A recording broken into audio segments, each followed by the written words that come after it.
I'm watching a lot of Dynasty for a book I'm writing. Let's go! Krystle is pregnant, Alexis turns into a tiger mum, and Blake has probation with the Great Unwashed. Welcome to Dynasty. This episode of Dynasty is brought to you by the words divine. I really like the opening of this episode. We've got Jeff benevolently giving us the triumvirate. We've got the perfect feathered hair, the tan chest, and Wonder Woman. Now this scene for me kind of feels like, you know, in the Game of Thrones scenes where there's a lot of exposition that has to happen and they're scared you're going to get bored, so they would throw in an orgy scene or just general naked naughtiness. You just have a lot going on to distract you from the fact that you're getting information. What does Dynasty do? Dynasty sticks Fallon up a tree. Surveying my happy little world. And then we get the whole backstory of the season so far and letting her have her manic dream pixie bitch moment. Now, as Dynasty, the authorised Carrington biography tells us, this is Fallon's favourite climbing tree. I love the idea that she has a favourite. It gives off the impression that she has like 10 trees on the Carrington estate that she likes to climb depending on her mood, outfit and the position of the sun. I bet no one else is allowed to climb her trees. Jeff, you really are insensitive. Alexis has moved into the art studio, so she's in view of the Carrington mansion. Krystle is not happy, but you know, she's good. She's passing it off as morning sickness. When Alexis enters the kitchen, Mrs. Gunnison, the cook, goes into absolute mad panic. Have you seen the speed of that whisking? I've never seen panicked whisking before. It's impressive. She would have those egg whites done in no time. Very well. Smoked kippers for breakfast? Let's talk about Downton Abbey. Nothing like a bit of kedgeree in the morning to get you going. And divine. And what do you need when setting up house? The champagne. You mean a bottle? No, a case. Champagne and caviar are the major food groups in Dynasty. So why would Alexis need to be able to cook? If she's really struggling for some vitamins and minerals, she will stretch to a chocolate-covered strawberry. Joseph tries to give Alexis Rooty Toot in the kitchen, but she's clearly bored of playing with him. You see, Hilda, I'm going to be so busy painting that I won't have any time to cook. Have you learned how, Mrs. Carrington? If scrambled eggs and toast count, yes, Joseph, I have. Looks secretly pleased when Krystle walks in that lovely mohair belted jumper and decides to take a stand. They go on this really long walk through the mansion. You get to see Alexis checking out everything, and the first thing she notices when she walks into the living room. The Ming? Where's the Ming? Did Blake sell it? No, it's on loan to a museum. So we get to enjoy Alexis casual again. How many people can rock box pleats on the front of culottes? Divine. Joan Collins can. And Krystle in that fabulous mohair white jumper. I feel like we all wore jumpers in the 80s, but now jumpers seem to be about sort of normcore, you know, trying to blend in. Krystle is clearly drawing power from her samurai helmet-shaped hair. After all, we both share the same type. You had it once. I have it now. There's a big difference. She's holding her ground. They really do have her dressed as the angel in the house in this episode. Pure and white. Whereas Alexis is a riot of curls, lipstick, cigarette smoke and nails. Believe me, Krystle, there's nothing I want from you. If you were to choose who to go out on a night out with, you would go for Alexis. You know, one baby Sham and Krystle would be out for the count, whereas Alexis would drink half the sailors under the table and then light a cigarillo to celebrate. Finally, somebody has the right reaction to the death of Ted Denard. That man murdered his son's best friend. You don't have to tell anyone, Mrs. Jennings. This poor guy died. When Alexis says something dramatic, she says it on a turn. Joan Collins knows the value of a good turn.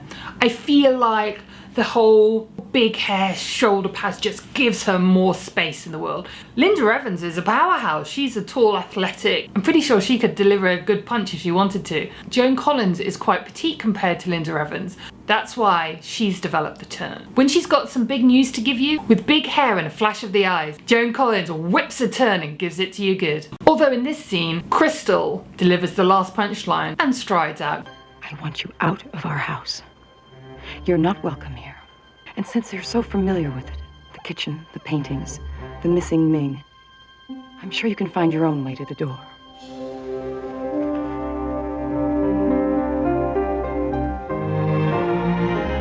Good for you, Krystle.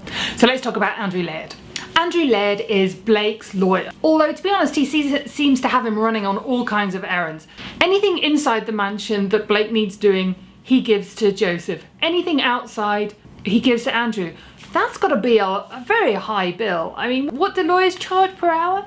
You absolutely feel in this episode that Andrew is just over it. He gets sarky. I guess there's some bureaucrats who don't recognize the privileges of power. He gets surly. Blake, you've got to go down and report in person, like now. But it opens with this cracker. Blake Carrington has to telephone Cecil Colby in Los Angeles at 2 o'clock. He's got to give him the facts. And he wants the facts. You got it? He wants the facts. That's business in Dynasty. Damn it, he wants the facts. Always reminds me of that Fry and Laurie sketch.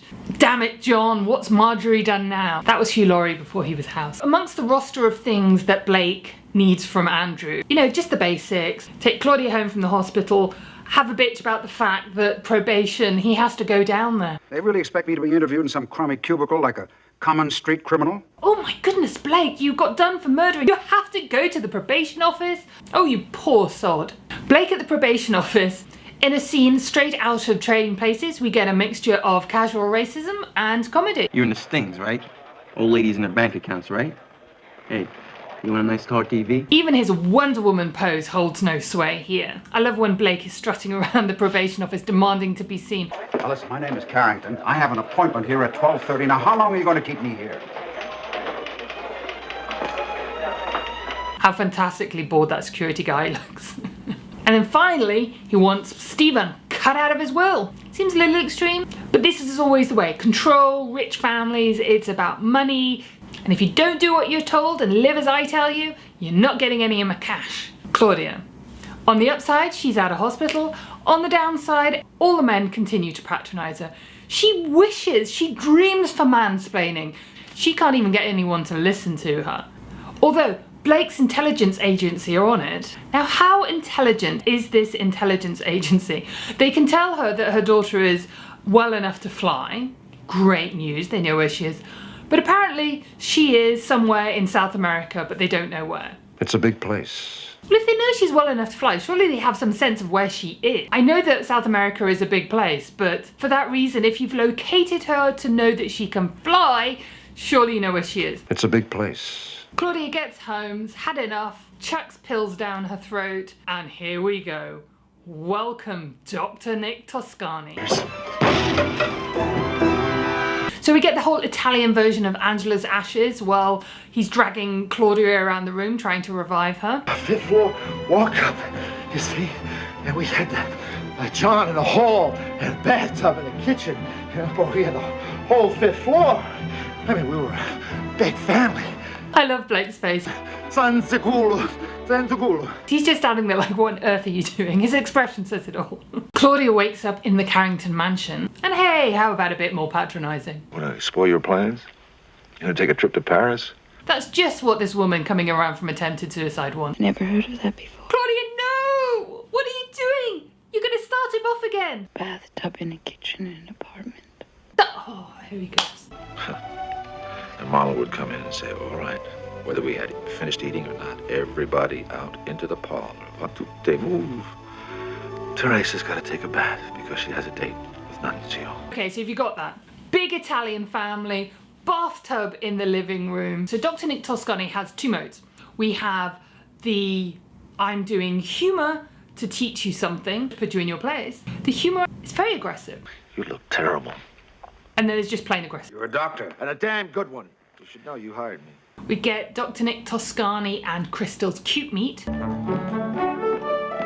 Oh, sorry, you all right? Yeah. Alexis and Andrew have a highfalutin Barney, all hemlock and Marie Antoinette. And who has no intention of having her head dumped in a basket again.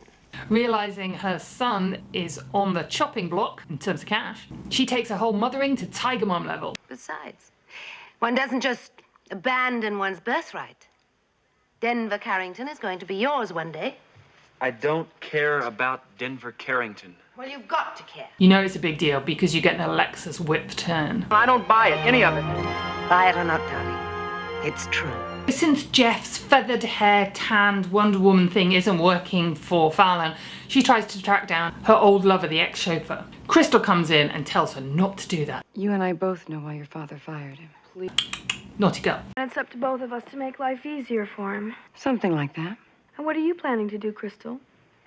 In the daylight hours, that is. Krystle prop, you take a casual dig about your sex life, you take the snark and you twist it like a politician so that you can announce that you're preggers. Well, I don't know if he or she'll be born during the day. Don't tell me you're going to try and have a baby to hold on to him. I don't have to try. You're pregnant? More than a little bit. And then you get to do your second walkout of the episode.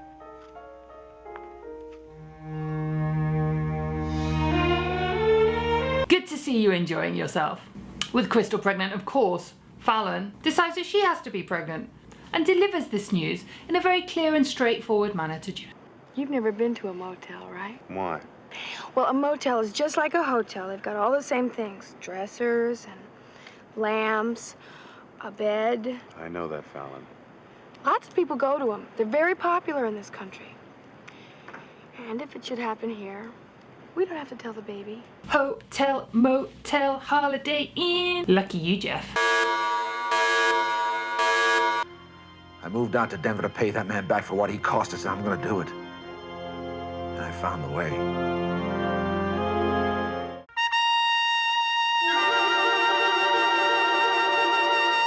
I knew we weren't that ugly. I knew it.